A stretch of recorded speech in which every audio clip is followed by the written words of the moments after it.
Assalamualaikum warahmatullahi wabarakatuh.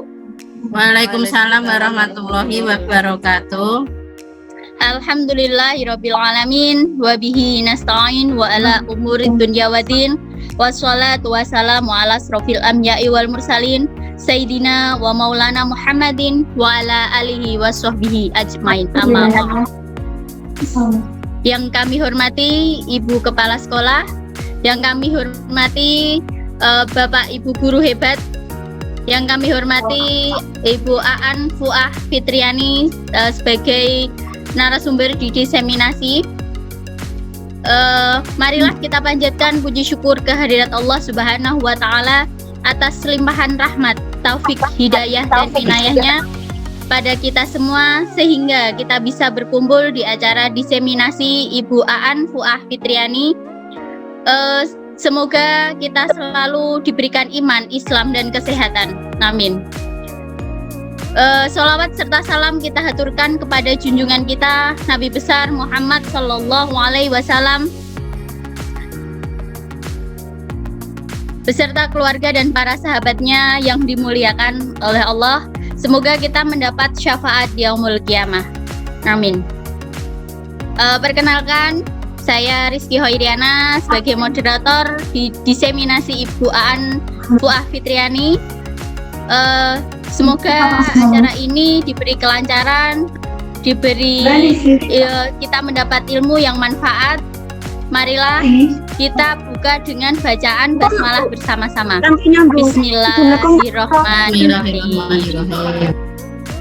Acara selanjutnya adalah sambutan dari Ibu Kepala Sekolah.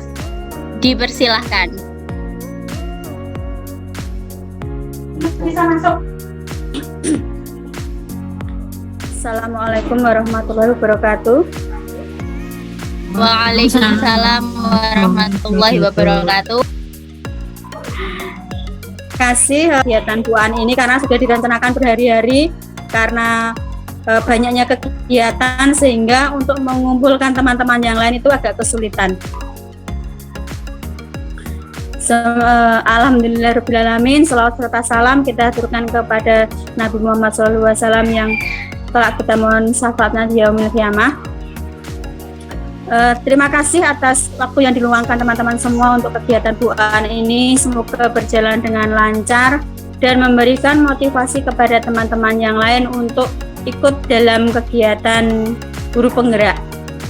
Alhamdulillah Bu Aan sudah sampai lokal kalian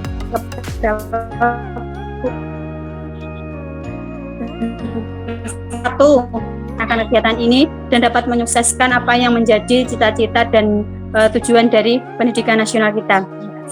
Ini untuk pelaksanaan aksi nyata 1.4 pada kegiatannya Bu Aan. Banyak sekali hal-hal yang dapat kita peroleh, dapat meningkatkan pendidikan yang ada selama ini. Semoga bermanfaat dan memotivasi yang lain. Mungkin dari saya cukup sekian karena banyaknya kegiatan yang nanti akan dilaksanakan oleh Bu Aan. Apabila ada tutur kata yang kurang berkenan, mohon maaf. Wassalamualaikum warahmatullahi wabarakatuh. Waalaikumsalam warahmatullahi wabarakatuh. Baiklah, kita menuju acara ke inti, yaitu marilah kita mengikuti diseminasi dari sahabat kita Ibu Aan Fuah Fitriani, guru penggerak angkatan 7. Untuk Bu Aan dipersilahkan. Assalamualaikum warahmatullahi wabarakatuh. Salam dan bahagia ibu-ibu semua. Karena saya lihat di sini semuanya ibu-ibu ya, kebetulan ibu-ibu. Assalamualaikum warahmatullahi wabarakatuh. Pertama-tama terima kasih atas sambutan dari Ibu Heti selaku Kepala Sekolah SDN 1 Kamolan. Terima kasih untuk ibu-ibu guru hebat yang telah meluangkan waktunya mengikuti kegiatan diseminasi yang saya selenggarakan pada pagi hari ini. Saya izin share screen dulu ya Bu ya.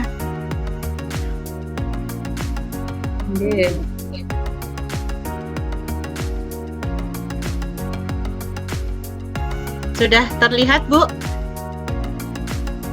Sudah terlihat? Sudah. Ya. Sebelumnya saya perkenalkan diri.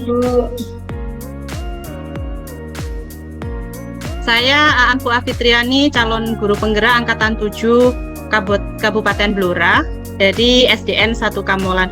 Pada kesempatan pagi hari ini saya ingin menyampaikan tentang budaya positif. Sedikit bercerita nggih ibu-ibu, untuk mengikuti kegiatan guru penggerak ini sangat banyak sekali manfaat yang saya peroleh, yang saya dapatkan, terutama di kelas dan juga dalam pembelajaran yang saya lakukan. Semoga pada kesempatan ini tentang nanti apa yang akan saya sampaikan, semoga bisa menginspirasi ibu-ibu yang lain yang belum mendaftarkan diri sebagai guru penggerak, karena banyak sekali manfaatnya. Nah, saya lanjutkan budaya positif. Sebelum saya sampaikan tentang budaya positif, saya memiliki pernyataan pemantik. Setuju atau tidak setuju? Yang pertama, hukuman dapat mendisiplinkan anak. Apakah ibu-ibu di sini setuju? Setuju. Setuju. Ada yang setuju. Setuju. Yang kedua, pemberian hukuman Tergantung dengan masalahnya. tergantung masalahnya. Ya, hukumannya tergantung masalahnya ya, Bu. Hukumannya apa? Jadi kira-kira bisa mendisiplinkan anak tepat atau tidak hukuman yang diberikan. Seperti itu ya, Bu ya. Yang kedua, pemberian hukuman dengan hal positif, seperti membaca atau membersihkan halaman sekolah dapat meningkatkan disiplin anak. Setuju atau tidak setuju, Bu? Setuju. Setuju. Setuju. Bisa setuju ya, Bu ya. Selama memberikan hal-hal yang positif, saya rasa juga tidak apa-apa ya, Bu, selama hal-hal positif, tetapi harus didasari juga motivasi dari anak itu sendiri. Jangan sampai maksud kita memberikan hal positif tapi anak terpaksa. Jangan sampai ya, Bu ya. Yang ketiga, memberi penghargaan dapat meningkatkan motivasi belajar anak. Setuju atau tidak? Setuju. Setuju. Setuju. Setuju sekali. Macam-macam hukuman. Penghargaan bisa juga mengakibatkan hukuman, Bu, tapi nanti kita bahas lebih lanjut lagi. Kemudian dalam pagi hari ini, topik yang akan saya sampaikan adalah yang pertama, disiplin positif dan nilai-nilai kebajikan universal. Yang kedua, teori motivasi, hukuman dan penghargaan, restitusi. Yang ketiga, keyakinan kelas. Yang keempat, kebutuhan dasar manusia dan dunia berkualitas. Yang kelima, restitusi, 5 posisi kontrol guru. Yang keenam, restitusi, yaitu segitiga restitusi. Yang pertama, disiplin positif dan nilai-nilai kebajikan universal. Nah, perubahan paradigma kegiatan kepalan tangan. Coba ibu-ibu semuanya mengepalkan tangannya. Misalkan di sini saya tuliskan ada A dan B. Misalkan ibu dengan teman ibu.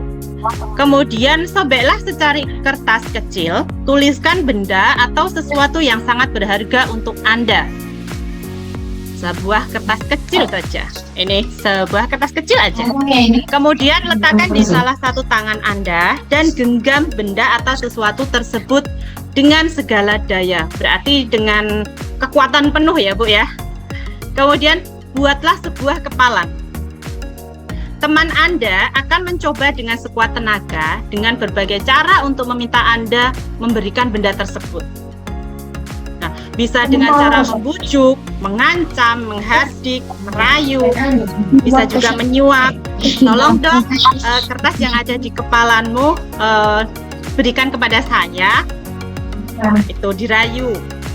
Tetapi apa yang terjadi? apakah dengan suka hati akan membuka kepalan ibu-ibu semuanya? Mungkin dari ibu-ibu semua ada yang ingin menyampaikan pendapatnya, akankah dibuka atau dipertahankan kepalan tangannya? Pertahankan. Monggo ibu-ibu yang mau menanggapi. Ada yang lain mungkin? Saya akan Mempertahankan. Iya. Karena mempertahankan. Nah, karena mungkin teman dari ibu bisa membuka kepalan tangan ibu. Tetapi ketika kepalan tangan itu dibuka, yang membuka bukan berasal dari teman ibu, tapi kita sendiri yang mengizinkan membuka tangan kita. Artinya, segala sesuatu yang kita lakukan itu hanya kita yang bisa mengontrol diri kita sendiri, bukan orang lain. Jadi, apapun yang kita lakukan itu karena kita sendiri mengizinkan. Jadi, bukan orang lain. Gitu ya. Kemudian perubahan paradigma teori kontrol atau teori pilihan, ilusi kontrol. Ilusi, yang pertama ilusi guru mengontrol murid. Ini masih sering terjadi, masih sering seorang guru itu menganggap bisa mengontrol muridnya. Iya atau iya? Iya atau iya, Bu? Kemudian ilusi bahwa kritik dan membuat orang merasa bersalah dapat menguatkan karakter.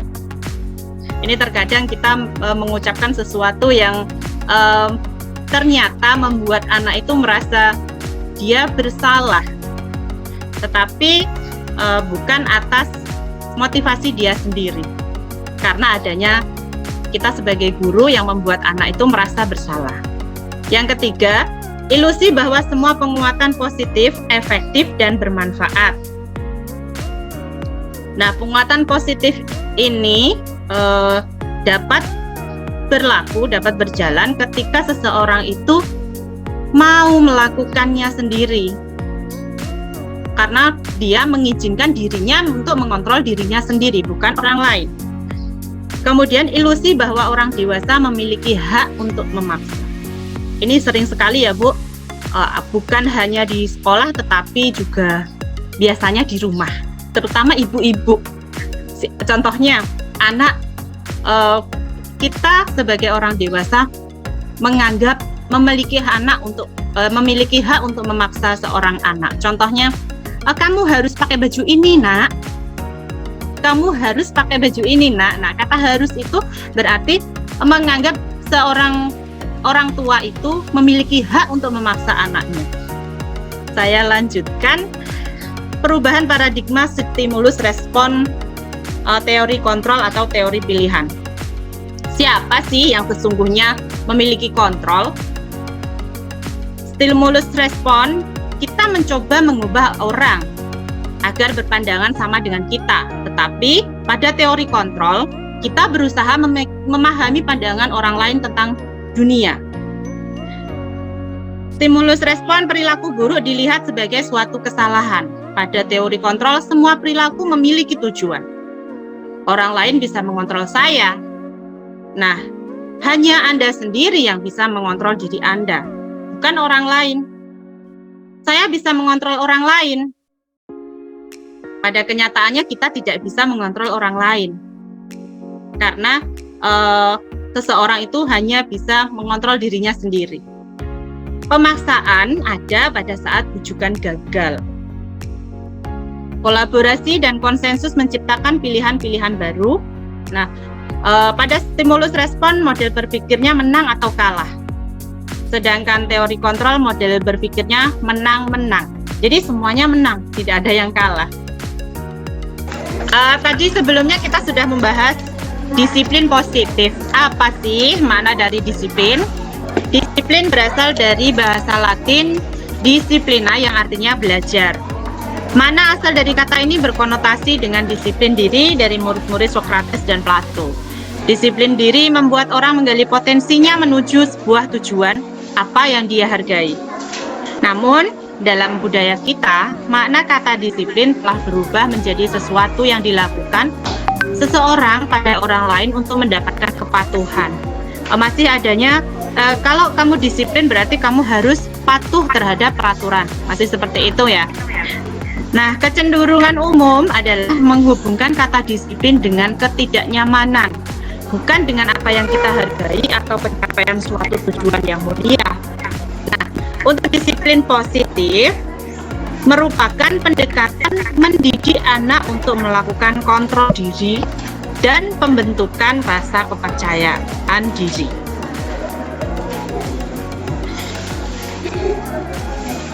Nah, dengan adanya disiplin, maka akan adanya nilai-nilai kebajikan universal.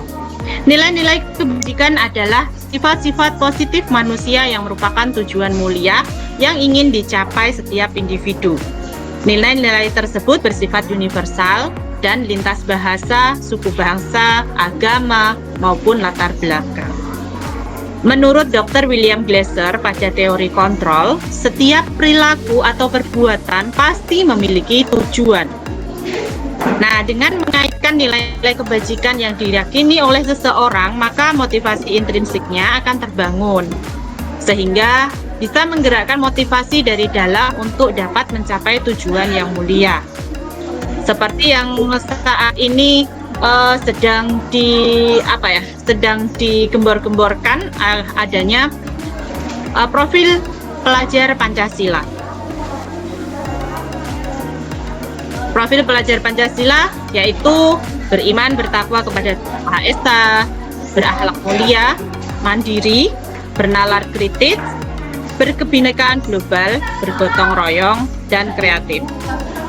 Nah, dengan adanya kebajikan universal, kita diharapkan sebagai guru mampu mengantarkan, mampu mewujudkan siswa-siswi kita menjadi seseorang yang memiliki, yang mewujudkan nilai-nilai profil pelajar Pancasila. Teori motivasi, hukuman, dan penghargaan restitusi. Nah, teori motivasi perilaku manusia itu ada motivasi eksternal dan juga motivasi internal. Motivasi eksternal yaitu motivasi yang berasal dari luar. Nah, tujuannya untuk menghindari ketidaknyamanan atau hukuman. Apa yang akan terjadi apabila saya tidak melakukannya ya? Atau untuk mendapatkan imbalan dari orang lain atau institusi. Kira-kira apa yang akan saya dapatkan apabila saya melakukannya? Nah, kedua contoh itu merupakan motivasi eksternal. Sedangkan ketika kita melakukan sesuatu dan tujuan untuk menghargai diri sendiri, akan menjadi orang yang seperti apa bila saya melakukannya?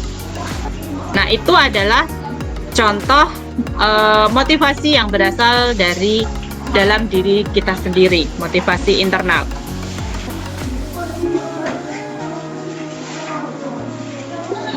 Merdeka. Nah, ketika seseorang itu memiliki motivasi intrinsik, mereka ingin menjadi seseorang yang merdeka. Dalam artian merdeka menurut Ki Hajar Dewantara artinya tidak hanya terlepas dari perintah, akan tetapi juga cakap untuk memerintah dirinya sendiri. Jadi bukan orang lain yang memerintah kita, tapi kita bisa mengontrol, kita bisa memerintah kita sendiri apa yang harus kita lakukan. Bukan perintah yang berasal dari orang lain. Nah, di awal tadi, di awal pertemuan kita sudah membahas hukuman dan penghargaan. Nah, hukum maksudnya apa ini dihukum oleh penghargaan? Jadi penghargaan itu bisa berarti menjadi hukuman bagi seseorang. Karena penghargaan berlaku sama dengan hukuman. Dalam arti meminta atau membujuk seseorang melakukan sesuatu untuk memenuhi suatu tujuan tertentu dari orang yang meminta atau membujuk. Dorongannya berasal dari dorongan eksternal dan faktor ketergantungan. Nah, beberapa dampak dari pemberian penghargaan menurut Alfie Kohn yaitu pengaruh jangka pendek dan jangka panjang. Penghargaan menghukum, penghargaan mengurangi ketepatan, penghargaan itu tidak efektif. Hah? Penghargaan bisa merusak hubungan. Misalkan ada anak, yang penting misalkan sama-sama mendapatkan nilai yang tinggi, tapi kalah cepat. Si A menjawabnya lebih cepat, si B lebih lambat, mungkin beberapa detik saja. Tetapi si A mendapatkan penghargaan. Nah, karena adanya ketidaksamaan mereka, si B merasa, padahal kan aku juga bisa jawab. Kenapa yang dikasih penghargaan si A? Bu guru kurang tidak baik sama saya, Bu guru pilih kasih. Nah, seringkali anak-anak itu masih merasakan hal-hal yang seperti itu. Dan jadi antara si A dan si B menjadikan ada jarak karena merasa penghargaan yang diberikan tidak sama.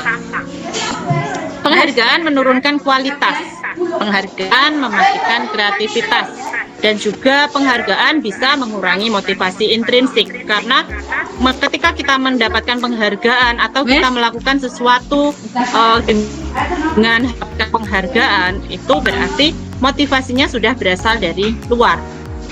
Nah, di sini bentuk-bentuk program kebajikan atau apresiasi, penghargaan itu bisa berupa pemberian pengakuan secara khusus, pemberian pengakuan secara pribadi, pemberian pengakuan kepada semua murid secara bergantian. Jadi misalkan hari ini beberapa orang yang diberi penghargaan, misalkan murid, kamu baik sekali, kamu sekarang sudah sering mengerjakan tugas ya, kamu sekarang sudah banyak sekali perubahan, kamu cara mengerjakannya sudah baik, sudah betul, sudah tepat waktu gitu.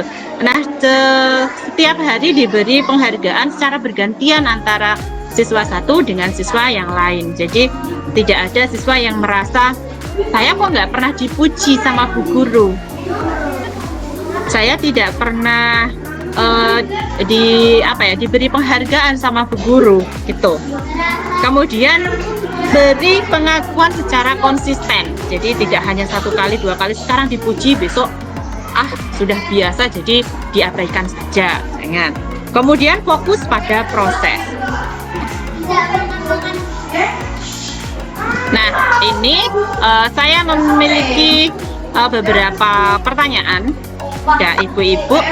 Nanti mic-nya boleh di-unmute ya. Saya ingin mendengar suara indah, suara merdunya dari ibu-ibu semuanya. Yang pertama, tindakan guru. Mencatat 100 kali di dalam buku kalimat, saya tidak akan terlambat lagi karena terlambat ke sekolah. Itu termasuk hukuman atau konsekuensi? Hukuman. Diulangi pertanyaannya. Mencatat 100 kali di dalam buku kalimat, saya tidak akan terlambat lagi karena terlambat datang ke sekolah. Hukuman atau konsekuensi? Hukuman. Lari mengelilingi lapangan basket 2 kali karena terlambat hadir di sekolah. Hukuman. Murid diminta push up 15 kali karena tidak menggunakan masker ke sekolah. Hukuman. Menggantikan kertas gas teman yang telah dicoret-coret. Hukuman atau konsekuensi? Konsekuensi karena sudah merusak milik orang lain. Jadi konsekuensinya harus mengganti. Kemudian membersihkan tumpahan air di meja tulis karena tersenggol pada belajar. Hukuman atau konsekuensi? Konsekuensi. Murid disuruh untuk mengenakan sepatu harian di sekolah karena tidak mengenakan sepatu hitam. Hukuman. Konsekuensi atau hukuman? Hukuman.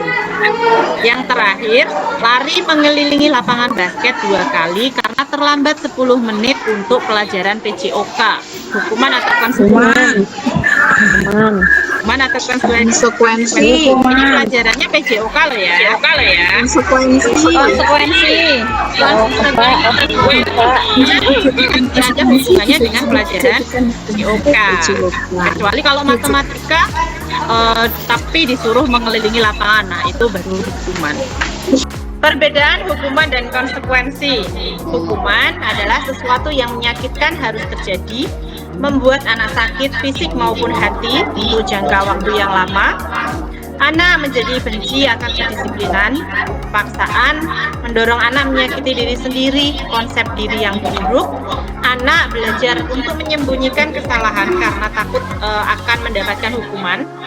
Rasa marah, rasa bersalah, dipermalukan, serta merasa tidak dihargai.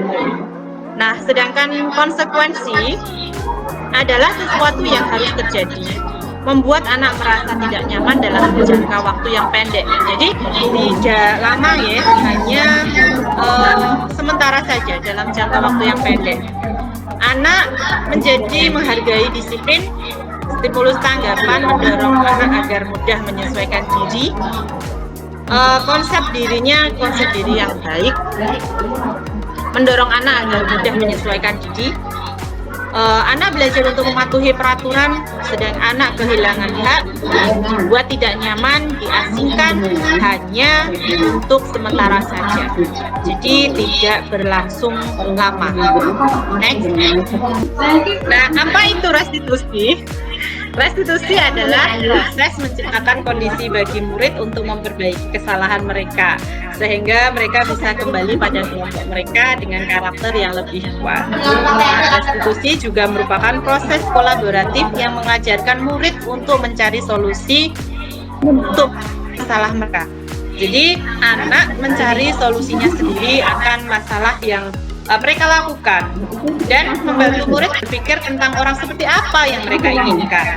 Mereka ingin menjadi seseorang yang seperti apa. Jadi tujuan mulia yang diinginkan oleh seorang anak itu yang bagaimana, dan bagaimana mereka harus memperlakukan orang lain. Jadi seorang anak bisa menghargai diri sendiri dan juga menghargai orang lain, tahu bagaimana cara memperlakukan orang lain.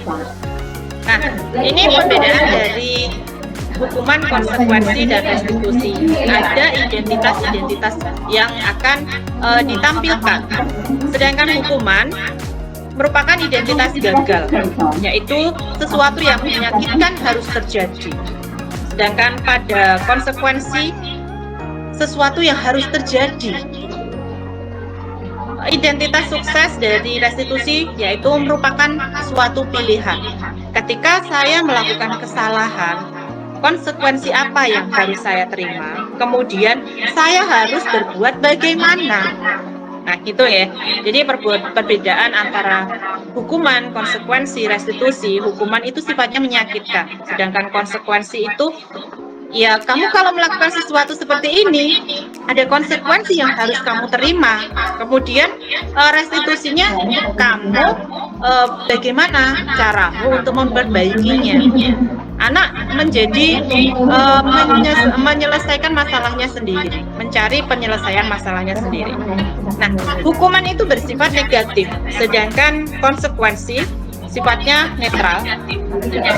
Restitusi memiliki sifat yang positif. Jadi anak menjadi lebih memahami masalah apa yang telah dilakukan, kemudian mencari solusinya bagaimana.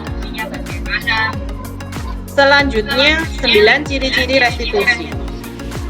Yang pertama, bukan untuk menebus kesalahan, namun untuk belajar dari kesalahan, memperbaiki hukuman.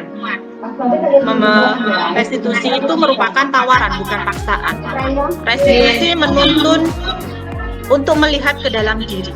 Restitusi mencari kebutuhan dasar yang mendasari tindakan itu apa, kebutuhan dasar apa yang belum terpenuhi. Nanti di slide selanjutnya akan saya jelaskan. Restitusi diri adalah cara yang paling baik. Fokus pada karakter bukan tindakan. Fokus pada solusi. Fokus untuk mengembalikan murid yang berbuat salah pada kelompoknya. Ketika anak melakukan suatu kesalahan, dia berusaha mencari solusinya sendiri. Kemudian dia sudah yakin untuk kembali ke kelompoknya dengan karakter yang lebih kuat. Nah, keyakinan kelas. mengapa sih kok harus keyakinan kelas? Mengapa tidak peraturan saja? Apa sih peraturan itu? Apa sih keyakinan kelas itu? Nah, peraturan itu sifatnya mengikat, memaksa. Sedangkan keyakinan kelas merupakan suatu keyakinan yang disepakati, diyakini dalam suatu kelas. Nah, mengapa? Contohnya, mengapa kita memiliki peraturan yang harus menggunakan helm bila mengendarai kendaraan roda 2? Nah, itu peraturan. Kenapa harus memiliki peraturan seperti itu? Tapi keyakinannya, saya harus menggunakan helm demi keselamatan saya. Nah, lagi, mengapa kita memiliki peraturan harus datang tepat waktu pada saat mengikuti pelatihan? Kenapa harus ada peraturan seperti itu? Tapi kita merubah peraturan itu menjadi suatu keyakinan. Oh, saya harus datang tepat waktu agar misalkan tidak tertinggal dari pelatihan. Sedangkan untuk motivasi intrinsik, kembali ke nilai-nilai atau keyakinan-keyakinan lebih menggerakkan seseorang dibandingkan mengikuti serangkaian peraturan-peraturan. Karena peraturan itu kan sifatnya memaksa, mau tidak mau harus mengikuti peraturan itu. Tapi dengan adanya keyakinan lebih memotivasi seseorang dari dalam atau motivasi secara intrinsik, seseorang akan merasa tergerak dan bersemangat untuk menjalankan keyakinannya daripada hanya sekedar mengikuti peraturan yang mengatur mereka untuk melakukan sesuatu. Ya, karena adanya paksaan hanya mengikuti peraturan saja, ini bisa mengakibatkan adanya rasa ketidaknyamanan ataupun rasa keterpaksaan. Cara pembuatan keyakinan kelas. Mungkin masih ada kelas yang belum memiliki keyakinan kelas. Nah, ini cara-cara pembuatan keyakinan kelas. Yang pertama, keyakinan kelas hendaknya bersifat abstrak. Dituliskan berupa pernyataan-pernyataan universal. Pernyataan keyakinan kelas dibuat dalam bentuk positif, hendaknya tidak terlalu banyak agar mudah diingat juga mudah dipahami. Kalau misalkan keyakinan kelasnya ada berapa poin, puluhan, mungkin 10, 20, anak juga mengingatnya juga akan kesulitan. Tapi kalau misalkan hanya 5 poin, 7 poin, lebih mudah untuk mengingatnya, untuk memahaminya juga. Hendaknya sesuatu yang dapat diterapkan di lingkungan yang sesuai dengan kondisinya. Jadi keyakinan kelas dibuat menyesuaikan dengan kondisi lingkungannya. Tidak serta-merta kita meyakini ini, tapi ternyata tidak sesuai dengan lingkungan yang ada. Semua warga kelas hendaknya ikut berkontribusi. Jadi dalam pembuatan keyakinan kelas, semua anggota kelas dilibatkan. Jadi tidak hanya guru yang membuat, tapi semua warga kelas tersebut. Kemudian bersedia meninjau keyakinan kelas dari waktu ke waktu. Jadi misalkan ada perubahan, ya harus ditinjau ulang, harus diperbaiki lagi keyakinan-keyakinan yang sudah dibuat. Nah, misalkan ini, ada peraturan, selalu kembalikan buku ke tempatnya. Keyakinan kelas adalah tanggung jawab. Kalimatnya tidak perlu panjang-panjang. Misalkan dilarang mengganggu orang lain, keyakinan kelasnya bisa dibuat menghormati orang lain. Atau hadir di sekolah 15 menit sebelum pembelajaran dimulai. Keyakinan kelas bisa menghormati orang lain, berkomitmen atau disiplin. Nah, beberapa contoh dari perbedaan peraturan dan keyakinan kelas. Selanjutnya adalah tadi sudah disinggung dalam pembuatan keyakinan kelas atau pada restitusi tadi ada kebutuhan dasar manusia. Kebutuhan dasar manusia itu apa saja? Pertama adalah bertahan hidup. Yang pertama kebutuhan dasar manusia adalah bertahan hidup, kasih sayang dan rasa diterima, penguasaan, kesenangan, kebebasan. Nah, di sini kebutuhan dasar manusia yaitu seluruh tindakan manusia memiliki tujuan tertentu. Semua yang kita lakukan adalah usaha terbaik kita untuk memenuhi kebutuhan dasar kita sebagai manusia untuk mendapatkan apa yang kita inginkan. Nah, sebetulnya saat itu kita sedang berusaha memenuhi satu atau lebih kebutuhan dasar sebagai manusia. Yang pertama, kebutuhan untuk bertahan hidup, survival, adalah kebutuhan yang bersifat fisiologis untuk bertahan hidup. Di antaranya kebutuhan berupa makan, minum, tempat tidur, pakaian, sandang, papan. Yang kedua, kebutuhan kasih sayang dan rasa diterima adalah kebutuhan akan kasih sayang dan rasa memiliki. Contohnya yang berkaitan dengan persahabatan, keintiman, kepercayaan, penerimaan, serta memberi dan menerima kasih sayang. Nah, terkadang kita lupa menanyakan ketika seseorang atau anak yang melakukan kesalahan, terkadang kita lupa menanyakan sebenarnya itu maksud dia melakukan seperti itu apa. Nah, ini untuk mencari kebutuhan dasar dia itu yang belum terpenuhi yang mana. Yang ketiga, kebebasan, kebutuhan akan pilihan, adalah kebutuhan akan kemandirian, otonomi, memiliki pilihan, mampu mengendalikan arah hidup seseorang. Nah, yang keempat, kesenangan, kebutuhan untuk merasa senang, adalah kebutuhan untuk mencari kesenangan, bisa tertawa, bisa bermain, bercanda dengan teman-teman yang lain, bercanda dengan orang lain, berinteraksi yang membuat seseorang itu merasa senang. Kemudian penguasaan, yaitu kebutuhan akan pengakuan akan kemampuan. Ketika seseorang merasa dia mampu, tetapi tidak diakui, atau dia merasa tidak mendapatkan perhatian akan kemampuan dia, maka dia akan berusaha mencari untuk memenuhi kebutuhan dasar akan penguasaan. Karena kebutuhan ini melibatkan keinginan untuk mencapai sesuatu, menjadi kompeten, diakui atas prestasi dan keterampilannya. Nah, setelah kebutuhan dasar manusia, kita sebagai guru pastinya harus mengetahui 5 posisi kontrol kita sebagai guru. Nah, kita sebagai guru memiliki posisi kontrol yang pertama, penghukum, pembuat rasa bersalah, teman, pemantau, manajer. Penghukum dan pembuat rasa bersalah itu merupakan identitas gagal, kontrol yang berasal dari luar. Nah, efeknya anak akan menghindari hukuman. Kemudian kontrol dari luar, masih kontrol dari luar, tapi sudah beda lagi posisi kontrolnya, yaitu teman dan pemantau. Dampak yang diberikan adalah mengharapkan imbalan atau ketergantungan pada orang lain. Jadi seseorang itu akan tergantung dengan teman, karena dia merasa butuh teman, dia akan menggantungkan keputusan atau tindakan apa yang akan diambil itu kepada teman, pada orang yang dianggap sebagai teman. Atau pemantau, posisinya hampir seperti teman, akan tetapi mencoba lebih mungkin kalau teman itu dengan ayolah, misalkan contohnya seperti ayolah, ini gimana ya caranya, kita ngobrol seperti teman, kita sambil senyum, kita lebih dekat.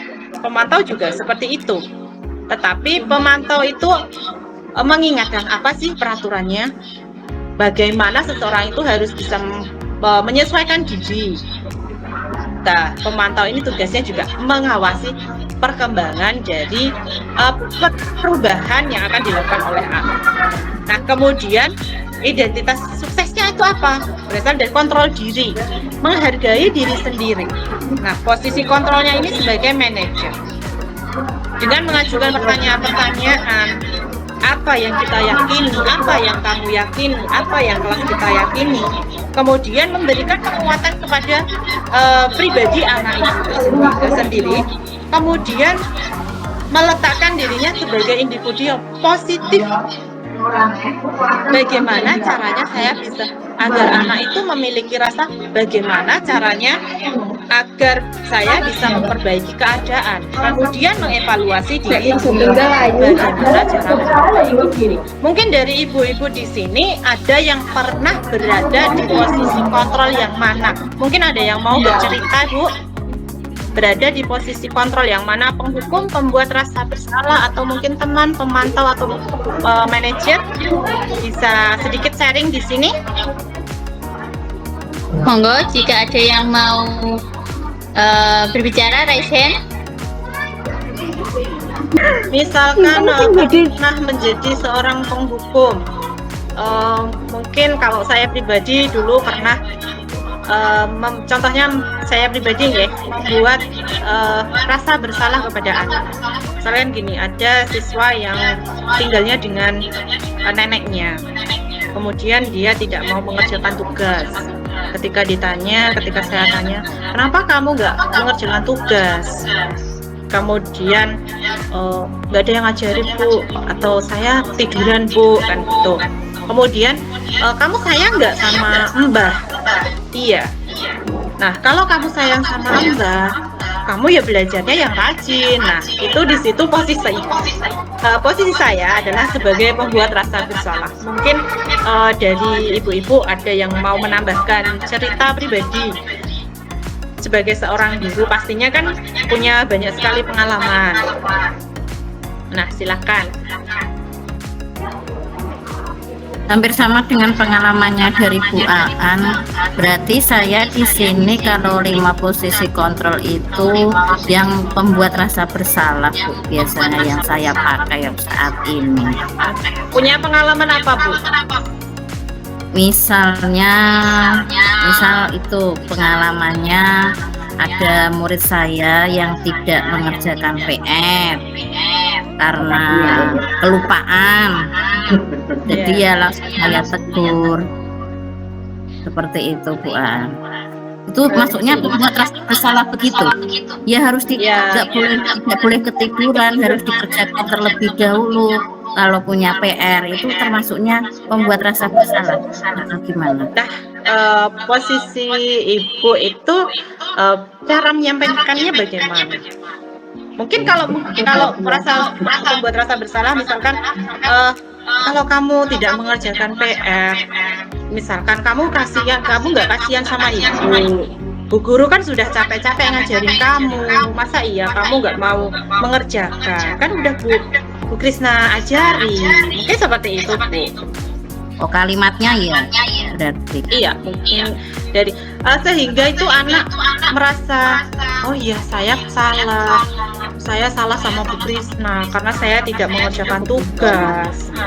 Tapi kalau misalkan Bu Krisna cuma mengingatkan anak, tapi dengan sambil senyum-senyum, sambil seperti teman kepada anak yang tidak mengerjakan tugas, Bu Krisna memposisikan diri Bu Krisna sebagai teman, gitu. Kalau misal saya punya pengalaman begini, ada murid saya yang tidak mengerjakan PR, kemudian saya suruh mengerjakan ulang lagi sampai 5 kali, itu masuknya yang penghukum. Iya, Bu, karena kan anak dihukum, diberikan hukuman. Kamu kalau tidak mengerjakan PR silakan dikerjakan di luar 5 kali. Nah, mungkin tidak sedikit ya, Bu, dari kita sebagai guru dulu pasti hampir semuanya sepertinya pernah melakukan atau memposisikan diri sebagai guru itu tapi sebagai penghukum. Tapi ya, nah ini pengalaman saya seperti itu, Bu. Saya pernah jadi penghukum berarti. Iya, Bu. Nah, di sini dengan manfaatnya mengikuti guru penggerak juga seperti ini, Bu. Kita jadi lebih memahami posisi kita sebagai guru itu apa sih. Kita kalau awalnya saya itu dulu sebelum mengikuti guru penggerak, saya belum mengenal apa sih posisi kontrol guru sebagai manajer itu apa. Saya belum tahu. Tapi dengan mengikuti pendidikan guru penggerak ini, saya menjadi oh seperti itu ya, harusnya sebagai seorang guru itu harus bisa memposisikan diri sebagai manajer, memfasilitasi siswa untuk mencari solusinya sendiri untuk memperbaiki kesalahannya sendiri. Seperti itu. Ya. Saya lanjut ya. Ya, Untuk selanjutnya, pertanyaan-pertanyaan seperti saya kecewa sekali sama kamu. Nah, ini contohnya tadi ya Bu ya, membuat orang merasa bersalah. Misalkan muridnya tidak mengerjakan tugas. Nah, saya kecewa sekali sama kamu. Kenapa sih kau nggak mengerjakan tugas? Nah, itu anak menjadi, oh ya saya salah, kok saya diginiin sama guru. Pastinya seperti itu. Atau kamu tidak pernah benar melakukannya. Setiap mengerjakan tugas pasti salah. Itu meskipun tidak memberikan hukuman secara langsung, misalkan mengerjakan sesuatu atau melakukan sesuatu, tapi secara psikis, secara mentalnya, anak tersebut mendapatkan hukuman. Jadi merasa disalahkan, merasa dihukum dengan mentalnya. Ayolah, lakukan demi ibu atau demi bapak. Nah, ini posisi kontrolnya sebagai teman. Kita berbicara seperti teman, dari hati ke hati biasa, seperti kita ngobrol sama teman kita sendiri. Tetapi harus tetap ada batasannya. Teman itu memposisikan diri kita sebagai teman itu juga perlu, tetapi harus ada batasan. Siapa sih? Misalkan gini, saya ini seorang guru, saya juga orang tua.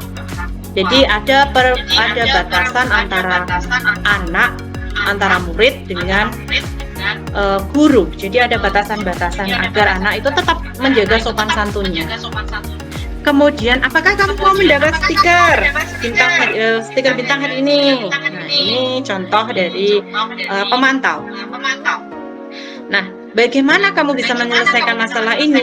Ini adalah posisi sebagai manajer. Anak berusaha menyelesaikan masalahnya sendiri. Nah, ini bergerak antara peraturan atau pemantau, mendapatkan konsekuensi atau hadiah. Kemudian nilai-nilai manajer dalam memperbaikinya. Contohnya, kalau kamu tidak melakukan sesuatu ini, saya akan misalkan saya akan bagaimana. Nah, itu contoh diberi konsekuensi untuk membuat tidak nyaman. Kalau kamu tidak mengerjakan tugas, saya akan mengabaikan kamu misalkan. Saya akan memberi tugas tambahan sama kamu. Itu, atau saya tidak akan menilai pekerjaan kamu yang kamu kerjakan di sekolah, misalkan seperti itu. Kemudian apa yang kamu yakini, bagaimana cara memperbaiki masalah ini. Nah, ini adalah memposisikan diri kita sebagai manajer, membuat anak berusaha memperbaiki masalahnya, mencari solusinya sendiri. Selanjutnya segitiga restitusi. Nah, kalau tadi restitusi, di sini ada tahapan-tahapan dalam melaksanakan restitusi, yaitu yang pertama menstabilkan identitas. Kemudian setiap orang kan pernah melakukan kesalahan. Ya wajar kamu melakukan kesalahan ini. Semua orang itu pernah melakukan kesalahan. Nah, kemudian validasi kebutuhan. Kamu tentu punya alasan mengapa kamu tidak mengerjakan tugas atau mengapa kamu mengambil milik temanmu. Nah, itu adalah tahapan dalam validasi kebutuhan. Yang selanjutnya, nilai-nilai apa yang kita sepakati. Nah, itu adalah menanyakan keyakinan apa yang sudah dibuat di kelas, keyakinan apa yang sudah disepakati dalam kelas itu. Kita ingatkan kembali. Nah, itu adalah tahapan restitusi. Nah, menstabilkan identitas untuk membuat anak yang merasa gagal karena berbuat salah menjadi positif terhadap dirinya. Contohnya tadi, berbuat salah itu hal yang manusiawi. Tidak ada manusia yang sempurna, tidak ada manusia yang tidak pernah melakukan kesalahan. Nah, sebaik-baik manusia yang adalah manusia yang pernah melakukan kesalahan tetapi berusaha memperbaiki dan tidak mengulangi kesalahan yang sama. Kemudian, validasi kebutuhan. Membantu murid mengenali basic need atau kebutuhan dasar yang ingin dipenuhi. Ketika seseorang itu melakukan sesuatu, pasti ada kebutuhan dasar yang melandasi. Kebutuhan dasar apa yang belum terpenuhi? Nah, itu di sini kita melakukan validasi kebutuhan. Kemudian menanyakan keyakinan. Anak melihat kesalahannya dihubungkan dengan norma sosial dan nilai-nilai yang mendasari manusia berinteraksi dengan orang lain. Contohnya, apa nilai yang kita percaya di kelas? Atau keyakinan apa yang kita yakini di kelas kita? Nah, nilai-nilai universal apa yang telah kita sepakati? Contohnya saling menghargai dan menghormati, disiplin, mempunyai komitmen, seperti itu. Nah, ini ada contoh intervensi 30 detik untuk membantu murid kembali ke tujuan semula.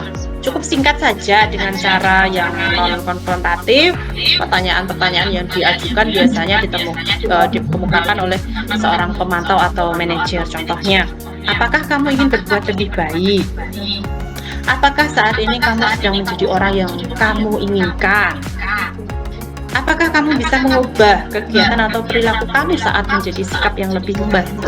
Nah, ini contoh-contoh intervensi 30 detik. Jadi, contoh-contoh kalimat pertanyaan yang memberikan intervensi kepada anak, tapi dengan sesuatu yang membangkitkan motivasi dalam diri anak itu untuk mengetahui dan memperbaiki masalah yang dilakukan.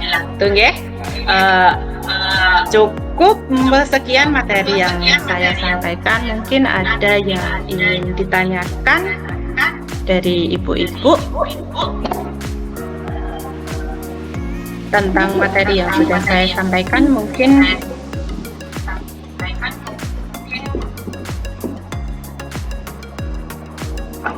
Bu,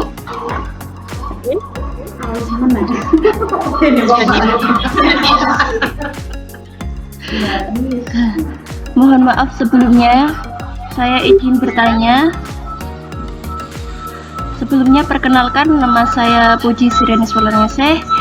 Di sini saya akan mengajukan pertanyaan kepada Ibu Aan terkait materi yang telah dipaparkan. Ini Ibu,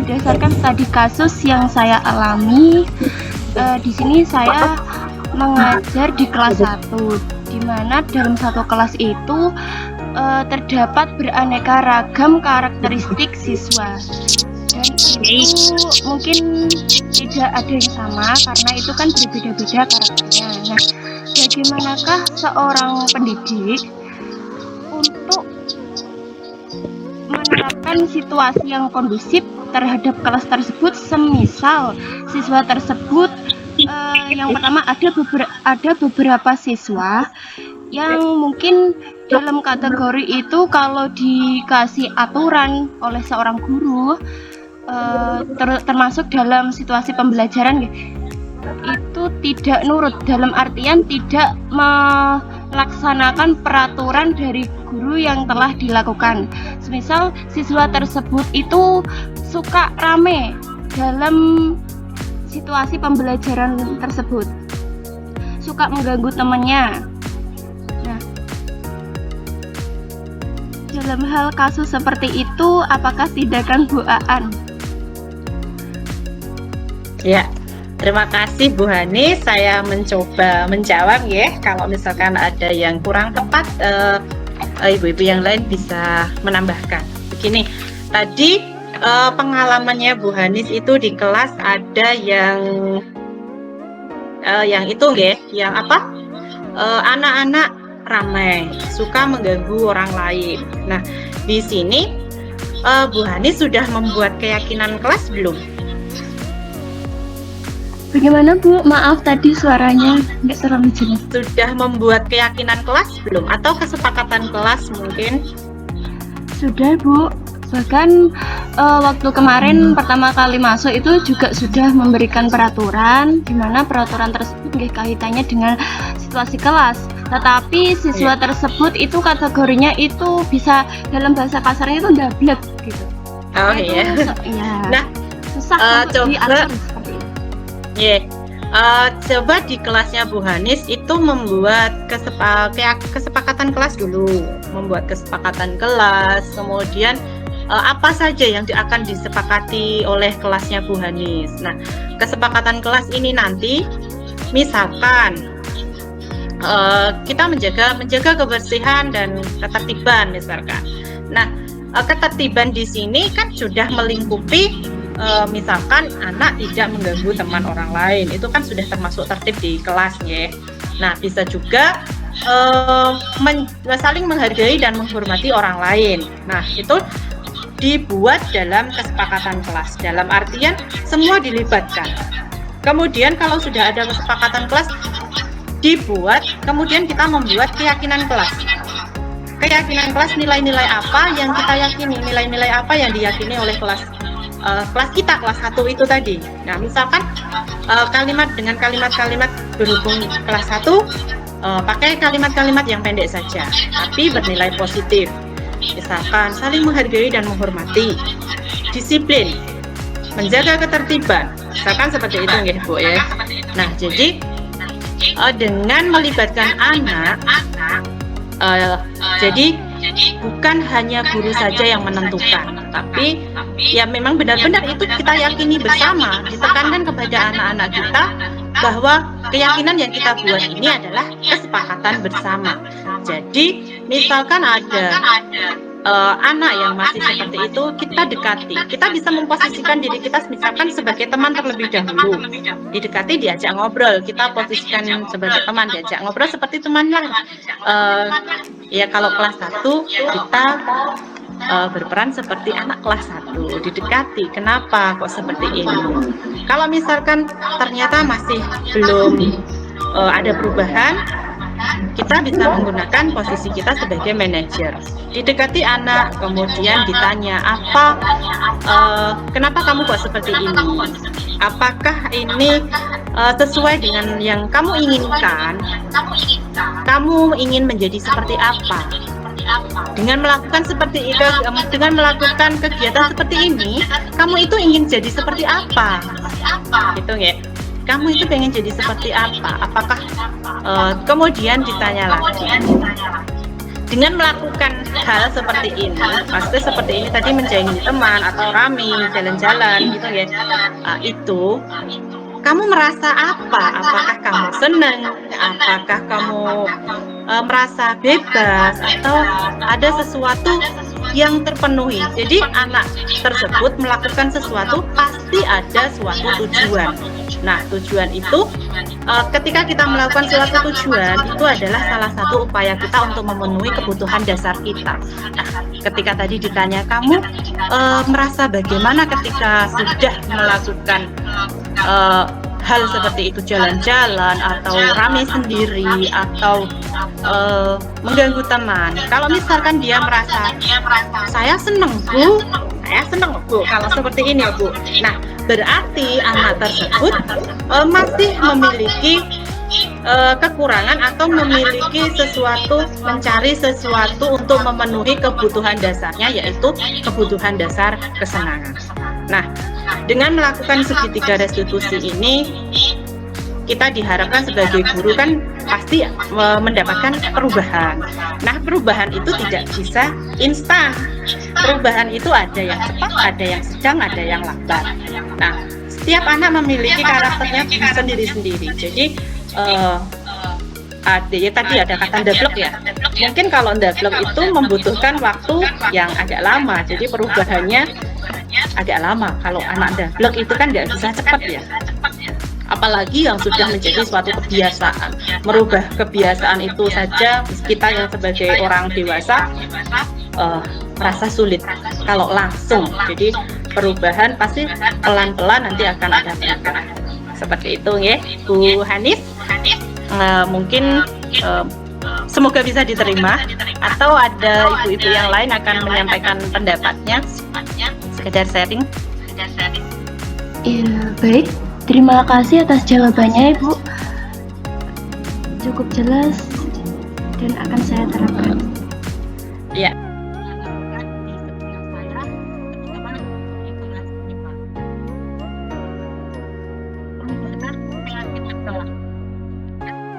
pertama ini adalah buat kesepakatan guru yang menggunakan semua fasilitas kesepakatan kelas yang telah dibuat kemudian dijadikan keyakinan kelas. Ini contoh keyakinan kelas 5. Keyakinan kelas itu tidak perlu banyak poin, tidak perlu terisi banyak poin, tetapi poin-poin yang sekiranya memudahkan anak untuk memahami dan mengingat, kemudian untuk bisa diterapkan dalam kegiatan sehari-hari. Nah, ini juga adalah contoh hasilnya dalam posisi di kelas 5. Saya melakukan sertifikat restitusi. Posisi kontrol saya sebagai guru yang pertama sebagai teman.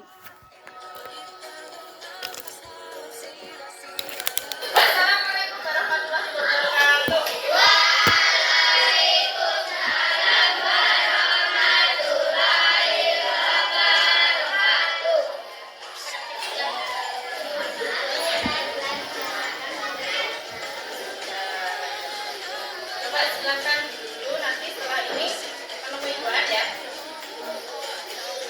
Selamat pagi semuanya.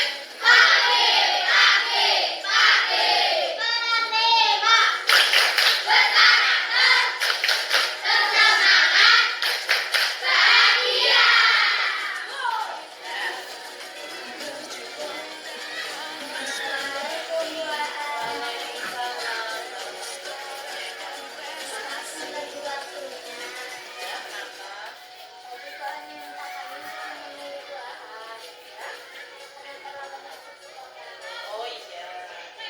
Nih, kenapa kok tadi bisa sampai ke sekolah? Soalnya kesiangan, kerjaan kita bisa pakai jam. Gitu, aku baru bangun. Masih jam berapa?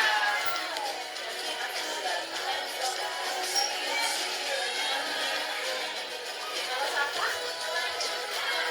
Belajarnya lupa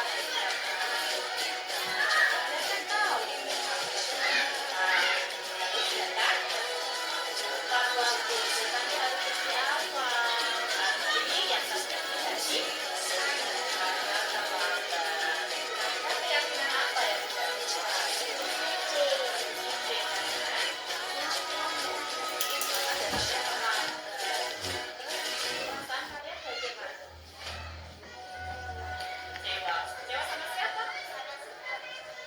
Kecewa terhadap sikap kalian sendiri. Kalian menyesal nggak? Menyesal. Nah, lain kali jangan diulangi lagi. Harus menyiapkan segala sesuatunya. Berarti untuk selanjutnya bagaimana? Harus mundur lagi. Berarti kalian harus bangun lebih awal. Sama juga. Jadi misalkan harus disiapkan, tapi ketika kalian bangun lebih awal, bisa kamu cari. Kalian masih punya waktu. Ya. Jadi untuk kedepannya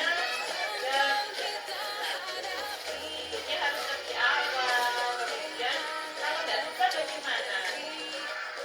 Nggak bisa tolak. Nangkap itu untuk membangunkan. Tapi kalau membangunkan juga jangan malas-malasan. Akan itu ya harus membangunkan. Ingat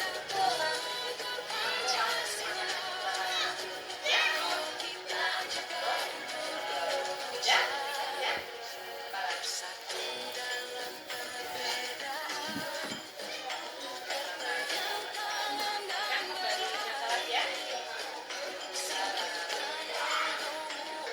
Assalamualaikum warahmatullahi wabarakatuh.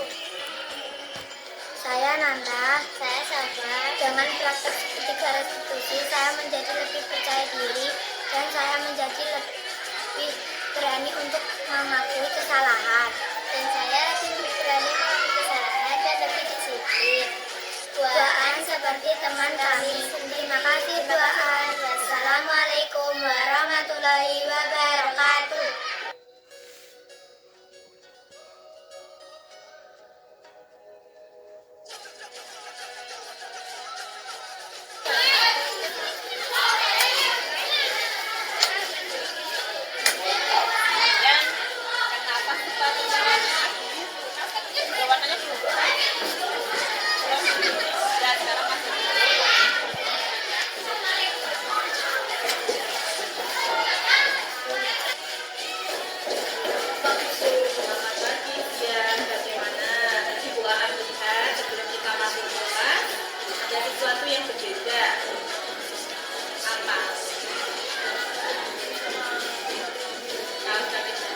satu warna biru.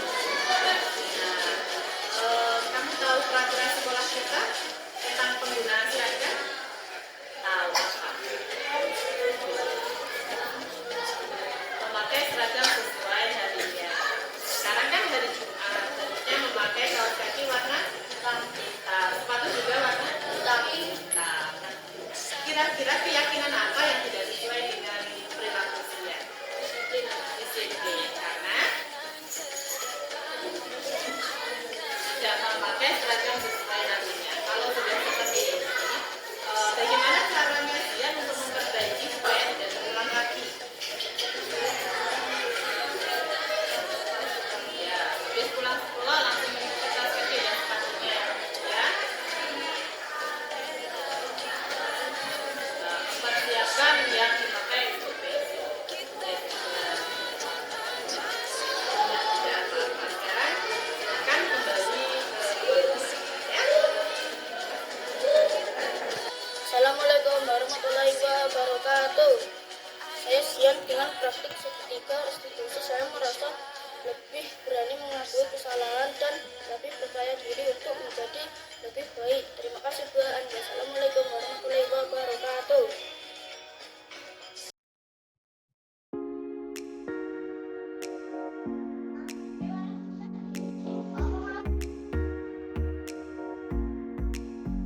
Terima kasih ibu-ibu semua atas paparan yang saya sampaikan. Semoga bisa memberikan manfaat untuk kita semua. Kita bisa menjadi pemimpin pembelajaran yang memberikan perubahan terutama untuk sekolah kita masing-masing. Wassalamualaikum warahmatullahi wabarakatuh. Waalaikumsalam warahmatullahi wabarakatuh. Demikianlah Bapak Ibu guru hebat, diseminasi dari Ibu Aan. Semoga kedepannya kita bisa membawa perubahan yang lebih baik untuk pendidikan di sekitar kita, di sekolah kita. Amin ya robbal alamin. Sebagai moderator dan pembawa acara, mohon maaf bila ada salah-salah kata. Marilah kita tutup dengan bacaan hamdalah bersama-sama. Alhamdulillahirabbil alamin. Wabillahi taufiq wal hidayah wa ridha wal inayah. Wassalamualaikum warahmatullahi wabarakatuh. Waalaikumsalam warahmatullahi wabarakatuh.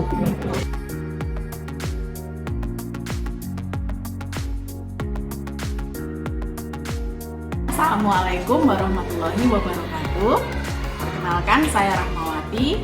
Saya guru di SDN Sidorejo, Kecamatan Tunjungan, Kabupaten Blora, Jawa Tengah. Hari ini saya akan memberikan umpan balik atas diseminasi Ibu Aan Puah Fitriani, calon guru penggerak Angkatan 7 Kabupaten Blora. Terima kasih Ibu Aan atas presentasinya tentang budaya positif. Saya menjadi lebih mengetahui akan pentingnya budaya positif dan akan menerapkannya di kelas saya. Terima kasih Bu Aan, sukses selalu untuk Ibu Aan, sukses untuk guru penggerak. Assalamualaikum warahmatullahi wabarakatuh. Assalamualaikum warahmatullahi wabarakatuh. Perkenalkan, nama saya Wahidah Krisnamurti. Saya adalah guru di SDN 2 Geser, Kecamatan Tunjungan, Kabupaten Blora. Kesan saya terhadap diseminasi yang disampaikan Ibu Aan Puah Fitriani tentang budaya positif di sekolah dengan beberapa materi yang tadi saya tangkap, yaitu tentang posisi kontrol guru, restitusi, dan pembuatan keyakinan kelas, dan lain sebagainya. Hari ini saya sangat berkesan sekali dengan pemaparan yang disampaikan oleh Ibu Aan, sehingga saya bisa mendapatkan begitu banyak pengetahuan tentang budaya positif yang ada di kelas. Demikian kesan yang dapat saya sampaikan. Semoga kedepannya Bu Aan lebih semangat lagi dalam mengikuti pendidikan guru penggerak. Demikian pesan yang dapat saya sampaikan. Wabillahi taufiq wal hidayah. Wassalamualaikum warahmatullahi wabarakatuh. Assalamualaikum warahmatullahi wabarakatuh. Saya Tafisa. Dengan praktek segitiga restitusi yang dilakukan oleh Bu Aan, saya merasa lebih senang ketika saya melakukan kesalahan. Saya mencari solusi sendiri dengan bimbingan Bu Aan. Saya lebih percaya diri dan berani. Terima kasih Bu Aan. Wassalamualaikum warahmatullahi wabarakatuh.